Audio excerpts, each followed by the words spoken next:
সরকার বিরোধী বিক্ষোভে উত্তাল তেল আবিব, আর সেই বিক্ষোভ নিয়ন্ত্রণে পেশি শক্তি প্রয়োগ করছে ইসরায়েলি পুলিশ। হামাসের প্রকাশিত দুজন বন্দির ভিডিও হৃদয় ভেঙে দিয়েছে ইসরায়েলবাসীর, সেই সাথে বাড়ছে মুক্তির দাবি। ৫ আগস্ট মঙ্গলবার ইসরায়েলের তেল আবিব শহরের একটি প্রধান হাইওয়েতে উত্তপ্ত পরিস্থিতি তৈরি হয়। শত শত মানুষ রাস্তা বন্ধ করে প্রতিবাদ শুরু করে। তাদের দাবি ছিল, গাজায় যারা বন্দী আছে তাদের মুক্ত করার জন্য সরকার যেন দ্রুত চুক্তি করে। এই ঘটনার সময় পুলিশ এসে প্রতিবাদকারীদের রাস্তা থেকে সরানোর চেষ্টা করে। তখন পুলিশ ও প্রতিবাদকারীদের মধ্যে ধাক্কাধাক্কি ও মারামারির মতো পরিস্থিতি তৈরি হয়। পুলিশ জলকামান ব্যবহার করে এবং জোর করে অনেককে রাস্তা থেকে সরিয়ে দেয়। এই বিক্ষোভ এমন এক সময় হলো যখন ইসরায়েলি প্রধানমন্ত্রী বেনিয়ামিন নেতানিয়াহু দেশের বড় বড় নিরাপত্তা কর্মকর্তাদের সঙ্গে বসে গাজায় নতুন সামরিক কৌশল ঠিক করছেন। তিনি চান গাজার পুরো এলাকা ইসরায়েলি সেনারা নিয়ন্ত্রণে নিয়ে নিক।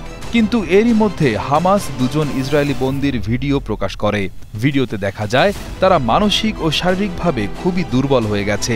কেউ কেউ বলছে এদের অনেকেই আর বেঁচে নেই। সরকারি হিসেবে এখনও প্রায় ৫০ জন ইসরায়েলি গাজায় বন্দী আছে। ধারণা করা হচ্ছে তাদের মধ্যে মাত্র ২০ জন জীবিত আছেন। কিন্তু কোনো মানবাধিকার সংস্থা এখনও বন্দীদের সঙ্গে দেখা করতে পারেননি। পরিবারগুলো খুব দুশ্চিন্তায় আছে, কারণ তারা তাদের প্রিয়জনদের খোঁজ পাচ্ছে না।